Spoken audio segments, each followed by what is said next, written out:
I'm so thrilled to interview you today, not only because I traveled to Argentina last December for my birthday, and so we have that connection and shared joy in and of itself, but also because you are so fascinating, an economist, a founder, you've done it all, and I'm so excited to dive right into it.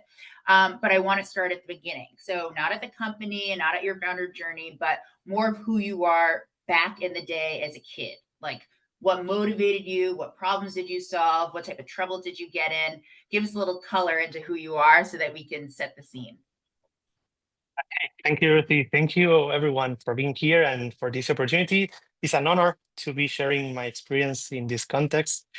And to be honest, I'm a little bit nervous because I know how good Ruth is to asking questions.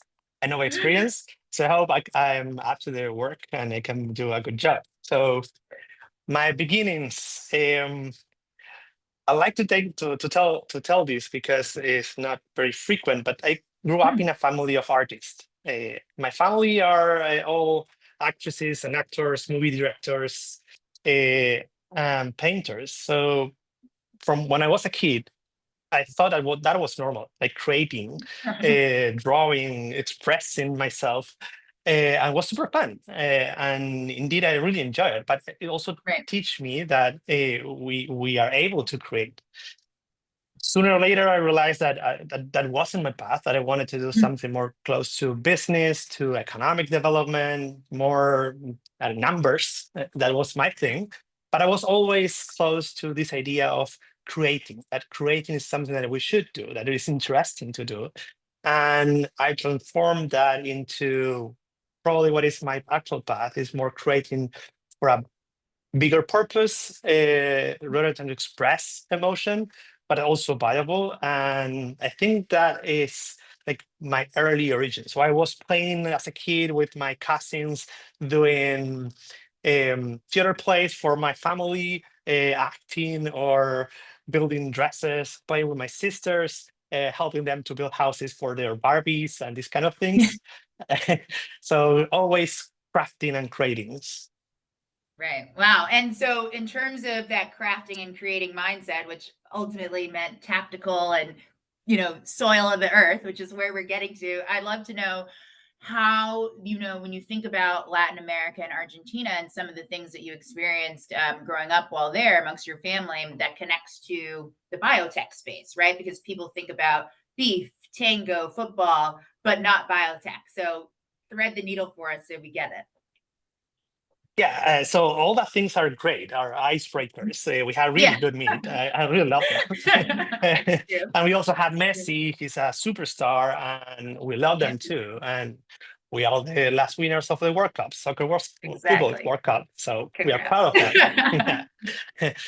But yeah, it is not very well known outside of Argentina that we also have good Mhm. science. And probably because we are a smaller country, we are not a huge country in terms of population, but we have relatively good science. And in terms Mm. of probably compared to other Latin American countries, we have been investing during decades on education and science, and that translates to be the country with the most amount of Nobel Prize winners, even in science in Latin America. Now that's a Um, great fun fact. I did not know yeah, that. so we Amazing. have this Thank you. tradition. Right. So I was lucky because of that, because I am not a scientist, but I have four female scientists as co-founder that were they grew up in this environment, supported by public policy that was supporting science, good universities. They studied also in the US. They came back to Argentina. So we have all these cultural heritage of Mm. valuing good science that ultimately is now leading into entrepreneurs building startups. And we are part of the Argentinian Chamber of Biotech, and there is already more than 100 biotech startups from Argentina, only in biotech, without taking into account software or other type of techs, where we also have, for example, like the copycat of Amazon from our Latin America. That's from Sure. the biggest one, and it's competing with Amazon. It's from Argentina. So we have innovation. It's probably not well known, but it is part of our culture. Maybe because of our chaotic economy that is helping us to to think how to rebuild everything from scratch. You said so much there. One, the economy, which I know as an economist you thought about deeply in the connection to Unibaio, so we'll get to that. But also for female scientists, I love to hear that. I think it's so Yeah. incredible, and also your story connecting to them is super interesting as well. So let's get into the name. Explain what it means. It's a beautiful big vision, but ironically rooted in something that's small, like particles. And then let's hear more about these incredible women who came together with you to make this. Yeah. So as you mentioned, Unibaio is focused on something really small, but can create a huge change. The name, it is like a like a joke between biotech, but not well spelled, Okay. and BA, that is Buenos Aires, where we came from. That's Yeah. the main region in Argentina. So it's like mixing biotech and Buenos Aires in the name. And uni, it came mainly from university, like Mhm. being able to reinforce the idea that we came thanks to this investment from the universities on good science.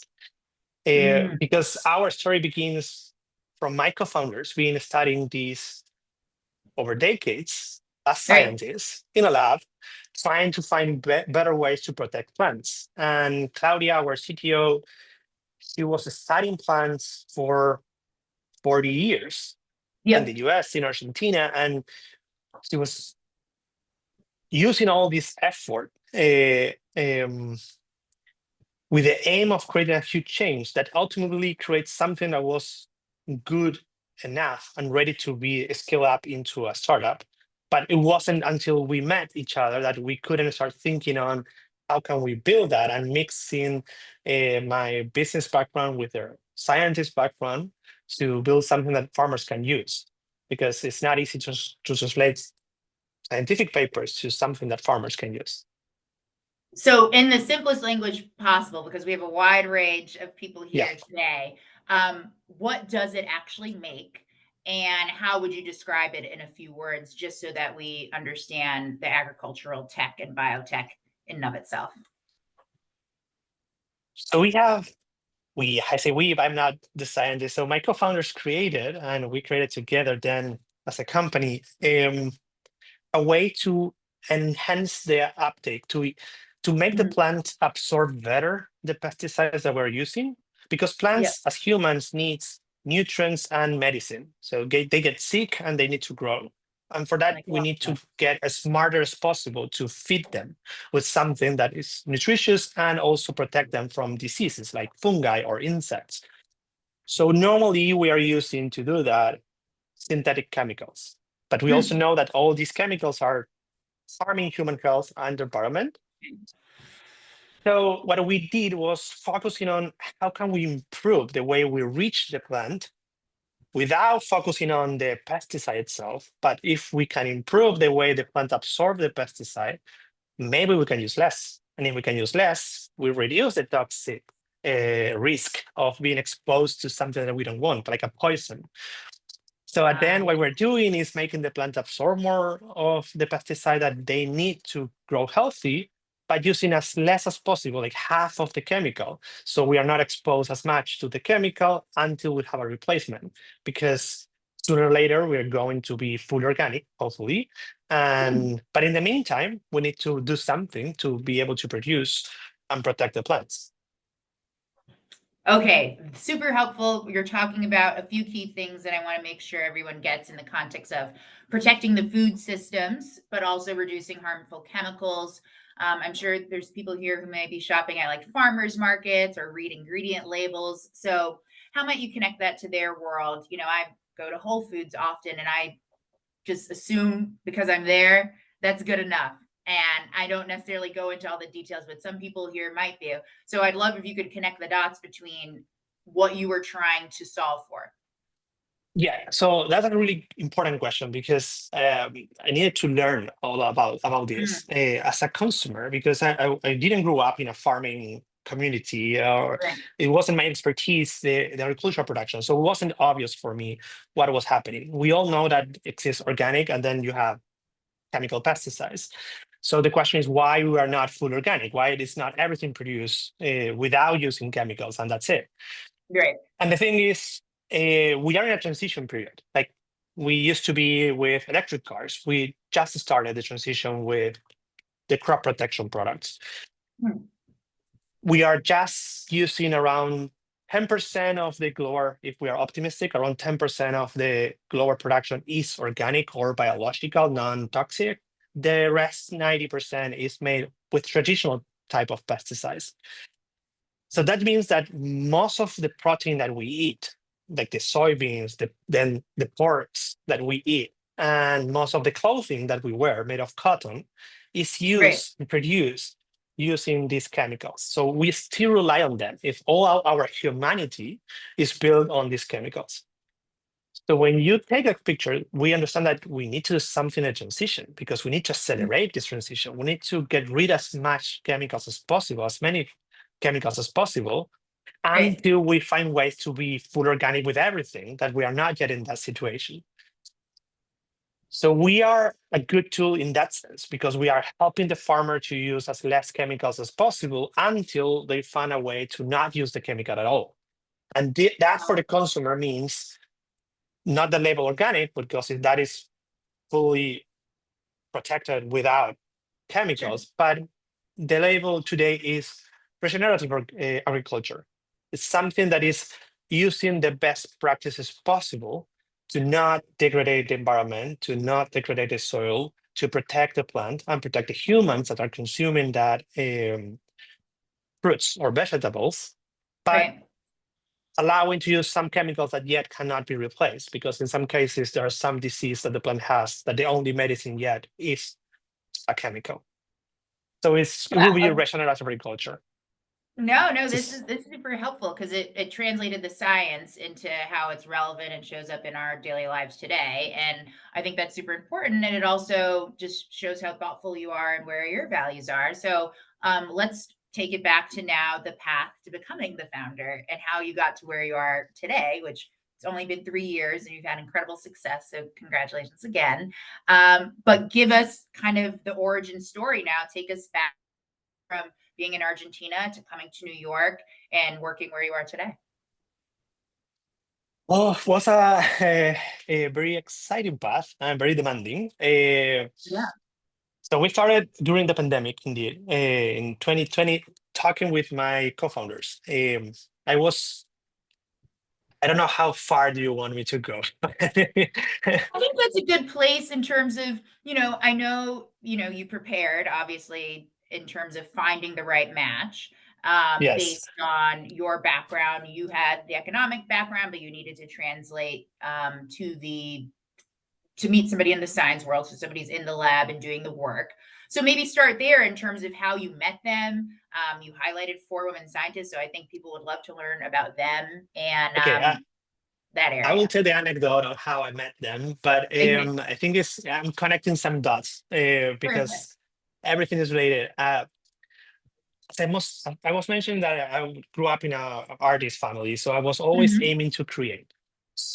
When I was a teenager, I realized that I wanted to create in the sense of policy making. That's why I became an Yeah. economist, like the type of economist that is focused on economic development, like countries, or analyzing why a tariff is a good or a bad idea, or why we have inflation, this kind of economist.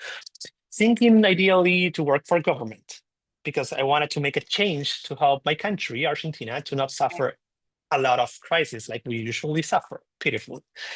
Right. I used to work for government, and then I realized that working in politics wasn't my thing, and a lot of economics is related to politics and how you manage power relationships. Mm, So I true. quit my job in government. I decided to start focusing on something different, and I find out that the startup world was something that was very compelling to me because it's something where you can work hard and create a transformation and create Mhm. something that could be potentially viable and create a huge impact to others. So I was starting to find this path. I was working in different things. I did my first attempt to build a startup, also in agriculture, but in a different mindset, like a like a farmers market online, like direct to Okay. farmers, a grocery store. And I wanted to do something more deep tech. So I was quitting my last job in a biotech company. I came to the US. I went to San Francisco because I wanted to experience Silicon Valley experience. I was decided and committed to do study AI because that was trendy at that time. So It nothing still related to is, biotech. right?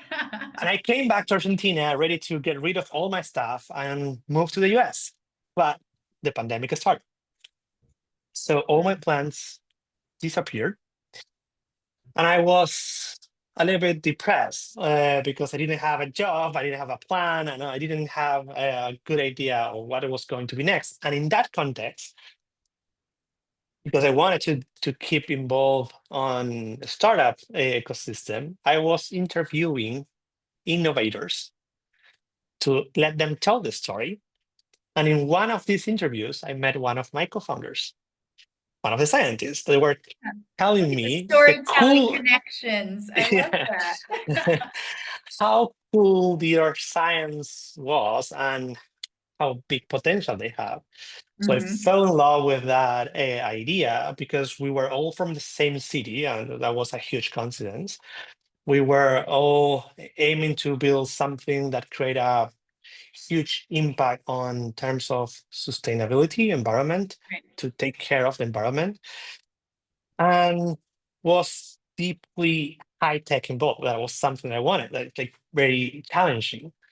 Sure. So if it wasn't because of the pandemic, I probably would have a different path. I would be doing something different, maybe working for a company in Silicon Valley. I don't know. Great. So in that concept, I met my scientist co-founder, and since then we started to work on: are we serious on this? Can we really build together a company to reach global markets? And we started with the vision, the mission, and aligning on values. Are we prioritizing money or the environmental impact? Are we maximizing the reduce of chemicals or maximizing the money? Talking as an Right. economist. So since then we started to work, and then we have several programs, acceleration programs, incubator programs that I recommend everyone to do because it helps a lot, and always with a global mindset. So we started with the startup Chile in Chile, then came to the US to Alchemist in San Francisco. We did another program in New York, and we started to build our path into market validation and then investment growth awards and everything. So you highlighted a few programs, and I think that's super helpful for everyone here to understand. Would you say there was one that was the catapult for you? Maybe give a little color there, just because it's great for people who may be on their own entrepreneurial journeys and are inspired by you today to understand what resources you leveraged. Yeah, so in our case was critical being part of Unibaio New York. There's a Mm. acceleration program in New York made by one of the biggest VC firms, investors on life science. And they select every year 10, between 10 and 20 companies to invest, and they invest, but also accelerate you. So they give you connections, expertise, Mm. they help you Wow. to communicate better, they introduce you to investors. So all this acceleration came from all these connections and help you to grow bigger and faster. So that was a change maker because they're very selective. There are more than 800 startups apply from all around the world, and they select Okay. 20. So Oh my it's God, that number. yeah. Wow. So you need to Yeah. be different, at least different. Your Right. approach need to be unique. And then recently, I think this Cornell and New York State competition, Grow New York, was also really significant. It means a lot for that support, not only because of the award, like the 1 million award, of course, that is amazing, but Sure. it's more about the support on Ivy League University, on our science, embedding in our vision or building something huge from New York to the world and leading on sustainability in agriculture and helping us with resources that is not only money, but also connection, expertise, labs, and everything that we could need to grow as fast as possible. So now we feel that we have much more to be able to grow, and we are growing. So we are very happy. Yeah, absolutely. And I love what you said, just, from Buenos Aires to New York, in the sense, the network, the mentorship, the support along the way. And I was just curious now, do you find that there's any group that you kind of speak to or engage with the most now that you got access to this network? Because it'd be helpful to understand how that helped you where you are today, and not also and also focus on some of the things that you want to do next. Yeah. So the networks, in my point of view, are like a toolbox. So you every time you have a challenge, because doing a startup is solving challenges. Like my Sure. everyday is like trying to solving puzzles. So it's like you need to solve something and find a way to get the right answer. So what you could do the most is asking the question to the right person. So having good Yeah. connections helps you a lot, not specifically with one task, but with any kind of task. So now my mentor, Travis, that we met during a Grow New York competition, he's from New York. He lives in New York City, and he's advising me on investment strategy. And every time I have a question on business development or how to deal with one company that is being tough on the negotiation, I'm using his expertise because he's has more experience than me. He has an Sure. MBA on Harvard, and he can use all his expertise to support me. That obviously I cannot be an expert on everything. So you Sure. need to be aware that you are not going to have all the answers, and smart enough to ask to the right person with more experience than you and with more knowledge than you how to solve that, and then build them up in your mind and try to find the best way to use all that resources in your favor. So now I have huge toolboxes that I can use, because it's not only Cornell and Grow New York, it's not only Unibaio, it's also the World Economic Forum and the support that we have from the UN. Now we are part of the finalists of the FAO, UN, the Food Organization Award. Tell everybody about that. That's Yeah, awesome. that's Congrats. pretty. Yes. So we are using that networks every time. That's why we can grow, because and I'll give us an example. So we are not so theoretical. Yes. We need new talent. We need to solve some technical skills. I need to find Yep. someone that is better than me in negotiating. So I can ask my investors, my previous investors, my partners, do you know someone from the industry that has experience on this pesticide industry that we could be willing to work with a startup?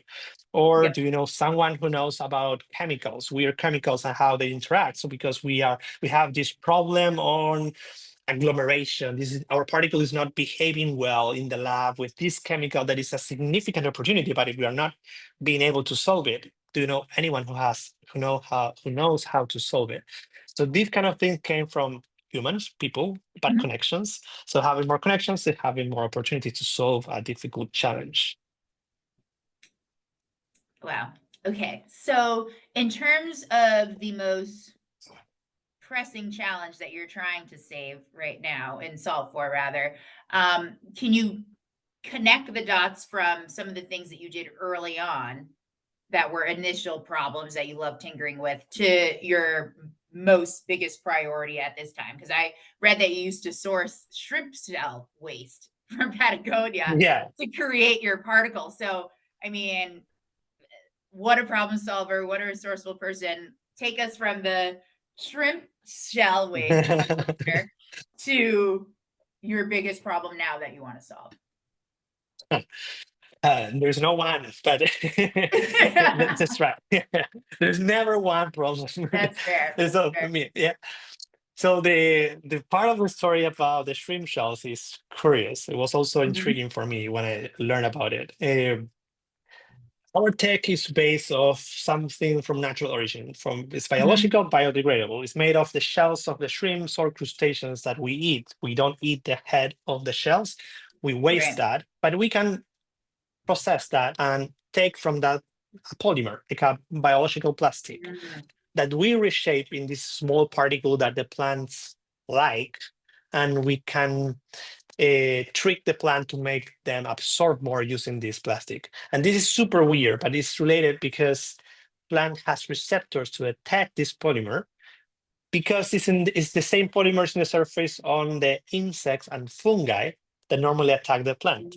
So what the plant is doing, and that's something that was studied my Claudia, our CTO, is the plant has this ability to react and defend themselves when they sense that they're going to be attacked, when they sense the insects and fungi.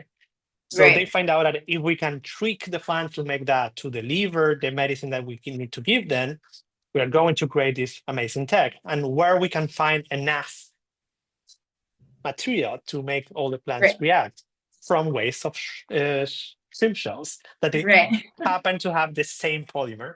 So we were doing that with the Patagonian waste, because in the Patagonia they're just accumulating the waste beautifully. Hopefully in the future we are going to upcycle all of that when we grow. But today we needed to scale up. So now we have a partner in the US and a partner in Canada who are sourcing for us this polymer. They also produce it from crustacean waste, different type of crustacean, but it worked for us too. And we're also Right. partnering with a UK company to manufacture, and hopefully soon also in the US. So scaling up is a huge challenge at this moment, because we were closing the first commercial agreements to bring this to market, but now we need to prove that it's economically viable, that the cost, we can reduce the cost enough so every farmer in the world can use it. Because if we can make all farmers in the world use it, just by modifying the most common use weed killer, like Roundup, we could upcycle all the waste in the Patagonian shrimp shell waste. So the environmental impact in Patagonia will be huge. Right. And it's only by modifying one formulation. So the challenge now is scaling up, is closing all these deals, and hopefully what we want to build is convincing the major players in this industry to modify these most common use pesticides that Mhm. everyone even use in their homes to kill the weeds. It's the same Right. chemical, and we can reformulate that using our tech to make it at least half of the chemicals and the same results.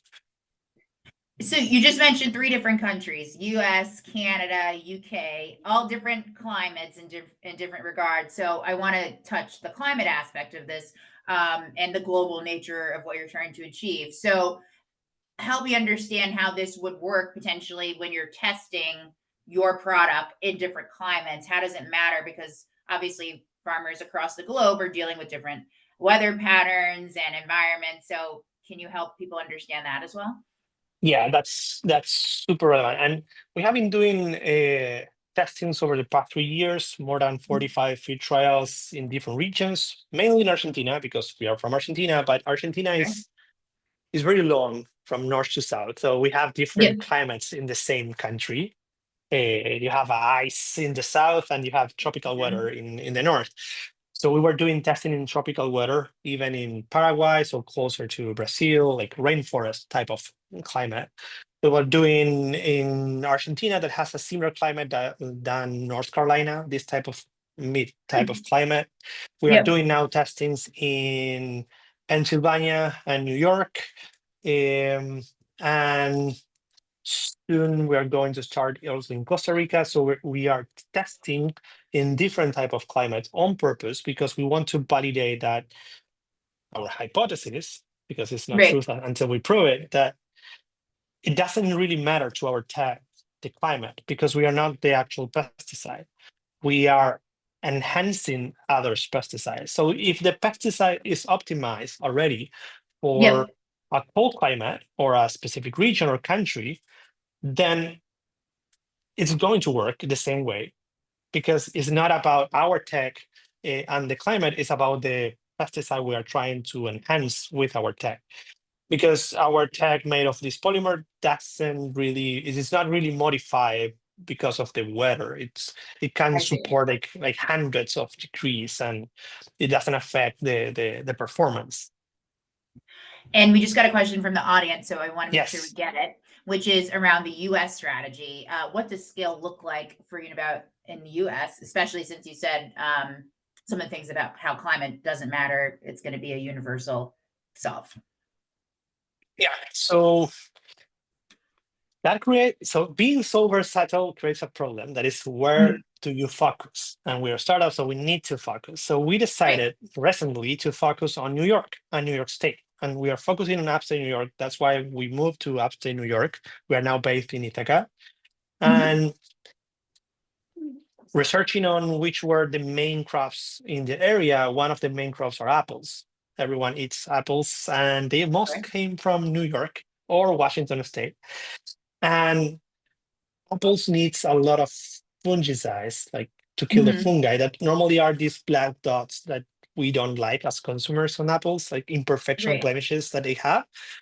So now we are focusing as a go-to-market strategy, focusing first on enhancing the fungicides that are used on apples, that because of a lack of efficacy, they are having a lot of blemishes and they're wasting between 20 and 40%, depending on the variety, but more than 20% of the apples.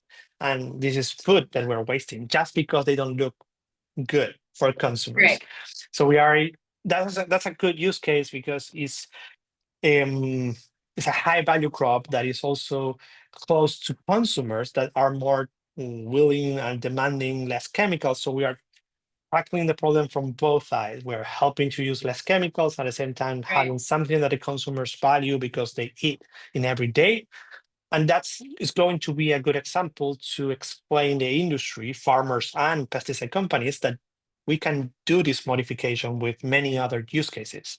But we are starting with apples, we're going to grow to grapes, then, and then from that to apples, to potatoes, tomatoes, and next, like soybeans and grains, so bigger broadacre crops type of crops.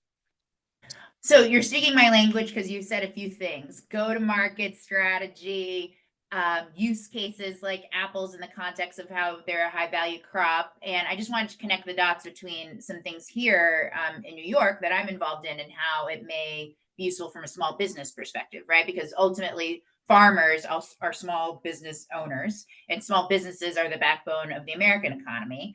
And Mhm. I work at Fiserv, as Elizabeth highlighted earlier. Fiserv processes the country's transactions. And we actually have this cool product called the Small Business Index. So it gives you a sense of how small businesses are doing across the US based on sales activity and economic signals and trends in small business resilience. So you would love this. And ultimately, one of the things that I think is super interesting about like indicators in terms of sales, right, is how, let's say, the food and beverage industry is doing in New York, or how agriculture and growth across certain markets in the US, but particularly since we're here or I'm in New York today and we're focused on the New York Public Library, could learn from that. Because I think every person in their own journey sees different signals each day about how either food is moving throughout the system with which you live in, or the food that you gravitate to or that you repulse, like a brown apple and things like that. And I just want to connect the dots because I think this small business impact and understanding how these little indicators move is super interesting, and would like to see what we can learn from Unibail and take it into our daily lives too. Mhm.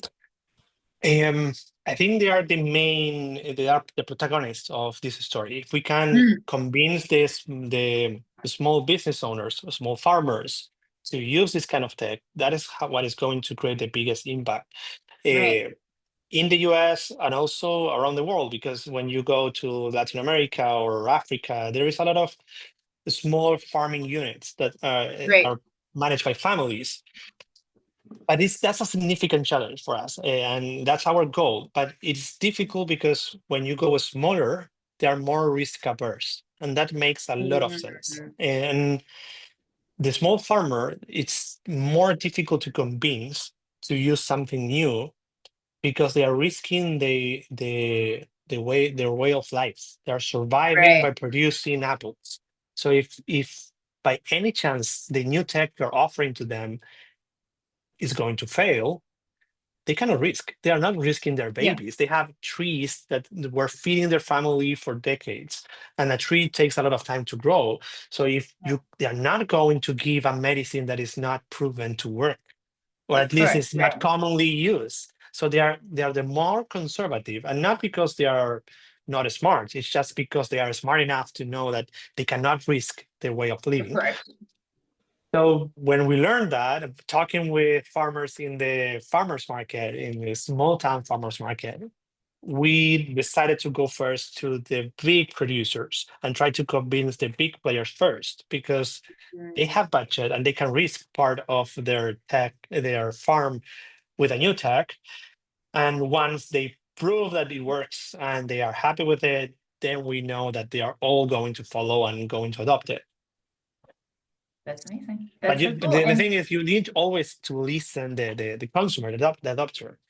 right. You know, one of the things you highlighted is like just their willingness to take risks and while navigating different pressures. So whether it's supply chain or climate risk, which obviously we're feeling across the globe as we speak, is there anything that you think from a version of Unibow's story that applies to businesses in other sectors? So whether it's retail or wellness and even the tech space as well, just because ultimately food is at the root of everything we are, right? It's the source of your health, and health translate to your success. It's the most important thing that you can control.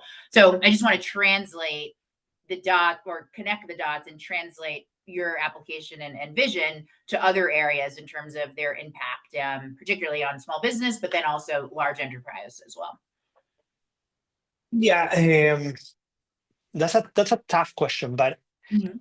I think our approach could be useful for many different industries. So Mm. something that we are doing differently is thinking the industry and how can we make a bigger impact, no matter if we are changing something from scratch or making small changes. Yep. Sometimes make a small change that is affecting billions of people in some creates a huge impact. And Absolutely. if you are only aiming to modify something from scratch, like totally, um, but it's not going to be adopted, then the impact is very little. So something that we are doing, ideally, we will love to be helping to be 100% organic. Okay. And we are partnering with chemical companies. So in some way, we are partnering with the bad guys of the story. But they are not necessarily bad guys. They are needed to sustain humanity. Yes. But we decided to do that, and we had this discussion with my partners because we know that the impact was going to be bigger if we can modify their mindset and modify these products that are difficult to be replaced. So the same can be applied for other industries. It's not always trying to think out of the box in terms of rethink, reinvent the wheel. Right. You can sometimes improve something that everyone is using in human health or in environmental remediation or some other industries, that if you are clever enough to create a difference that everyone can use because you are listening your customers and you know that they are going to be excited to adopt it, Yep. then you are maximizing impact. And that is something that is not always the case in startups. And it's not necessarily sexy when you try to sell it, but we are convinced that this is the way we can create the biggest impact and transform the reality at this moment, like right now, and not in Yeah. 20 years.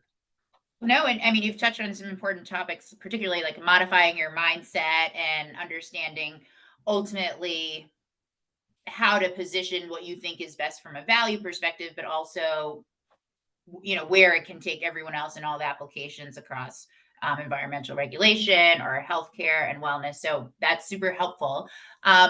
Is there something that you think you'd like to do if you could just wave your hand, have one major partnership, one additional resource, one platform that would connect the dots in some of these other areas for you, right? You said some of your focus and goals in terms of the future, but is there one area that you haven't been able to change the mindset yet that you would think would be super valuable if you were able to connect the dots with them? Yes, and since the beginning, we were aiming to convince the major producer in pesticides Mm, industry. It's a German company. It used to be a US company in St. Louis. Now they are a German company. okay. And if we can convince them to modify the most common used weed killer in the world, that will be a significant impact. And not only for our company, because that will mean that we can work with anyone, but for the planet. We can remove, if we can do that, we can remove from the environment more chemicals only by modifying that product than all the chemicals that were removed by using organic at this point. Hmm, So that will be huge. And okay. everyone thought that that was impossible, that it's not possible to change the mind of these big companies, but we are in the process of changing the mind of the company. So we are optimistic, That's and awesome. hopefully we can close that and we can bring to the market something that will change the industry and create a huge impact. We got another question, which is going a little bit further back, but I want to make sure we get it, which is the difference between startup science in the US and in Argentina. I don't know if there's any big differences you've noticed along the way, but if you could cover that quickly, that would be great. And doing a startup from science or about the Yeah, science? and startup, yeah, sciences in the startup space in US Okay, versus yeah. Argentina. Um, so it's pretty overall. It's pretty similar. There's a huge Mhm. difference.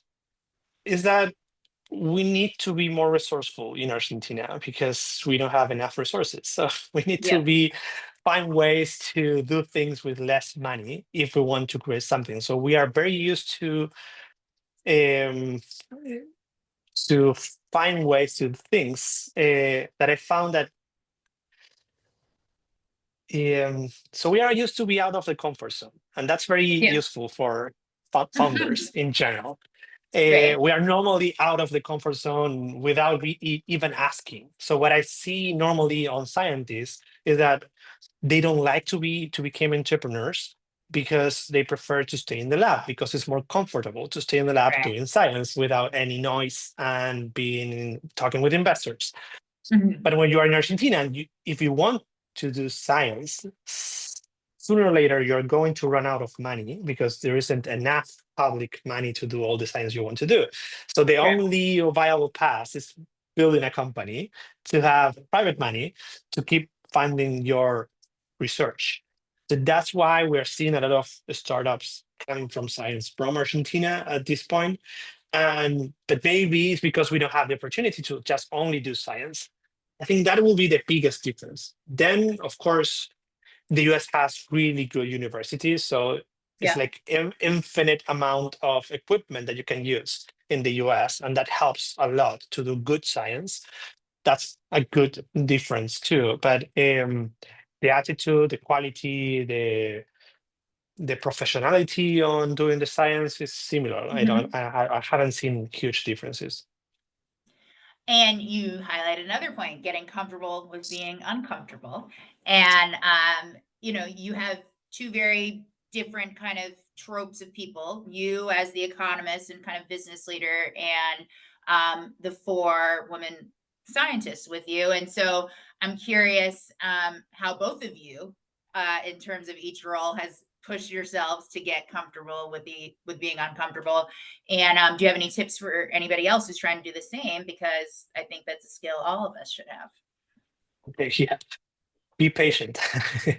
Uh, because Okay. we knew it was going to be hard, but it is Right. really hard. And it is hard because we are building bridges between two worlds that normally are not connected. So the science world and the business world, we speak in different languages. We are, Mhm. when we are talking about a problem, as a business person, we are thinking about the need of a human being, but what this person needs to be solved that it cannot solve with someone else's product or service. When you talk about a problem with a scientist, they are thinking on what knowledge we don't have.